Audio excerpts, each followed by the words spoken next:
Day 19 of our 100 movie bucket list challenge, and we have 1998's The Big Lebowski. Directed by Ethan Coen, it stars Jeff Bridges as Jeffrey Lebowski, henceforth known as the Dude, who through a case of mistaken identity gets caught up in a world at odds with how chilled he is. From there it goes all kinds of awry, mainly thanks to the Dude's friend Walter, played by John Goodman, and it results in crazy, funny moments. Moments is a good word to describe The Big Lebowski. It is truly a movie of moments. Not that there isn't a story, but I absolutely most fondly remember the parts rather than the whole. And that's not even a bad thing, because those parts I do fondly remember are really funny or just wild. My favourite thing about it is something I've already alluded to, and that's how much the Dude's attitude to life is so at odds with the plot. Jeff Bridges is hilarious. He's a slacker who does fuck all, but is also really likeable and has an attitude that you kind of respect, just taking it easy in the face of life's difficulties. It can all be summed up by something the Dude says early on. Oh.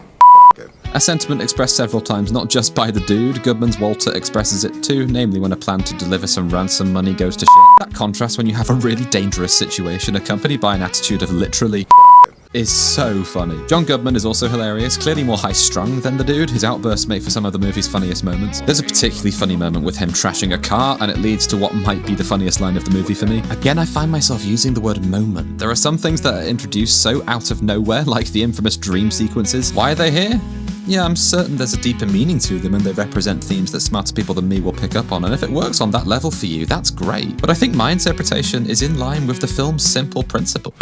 Just go with it. There's also the narrator known only as the Stranger, played by Sam Elliott, who pops up here and there. And again, I'm sure there's some really smart analysis of who he might be, but I almost don't want to think about it too much. Not that I pay zero attention to technicalities, but my opinion of a movie will usually be dictated by how it makes me feel as opposed to how good it is technically. And there aren't many movies that have exemplified that more for me than The Big Lebowski, because it's a movie of moments, yeah, but none of them I would want to lose. Like Walter trashing the car, the trippy dream sequences, the Dude's unbelievably chilled reaction to people breaking into his apartment and threatening to castrate him, all of this happening because of a rug. It's all incredible. I'll just quickly mention some other performances. Steve Buscemi as poor Donnie is also really likable. The point of his character doesn't become completely clear until the end, but it's something that serves the key messages of taking life as it comes. And Julianne Moore as Maud is wild. She has a lot of plot, but Moore's performance is so captivating that you really don't mind. So despite this film having a load of shouting and screaming and F-bombs, when I watch it, I feel really calm. This could well end up being the least insightful video I ever make, and maybe one day I'll want to watch this film on a deeper level, but for now, I'm happy to just go with it and revel in its weird and wonderful moments. And if you disagree, You know, that's just like, your opinion, man.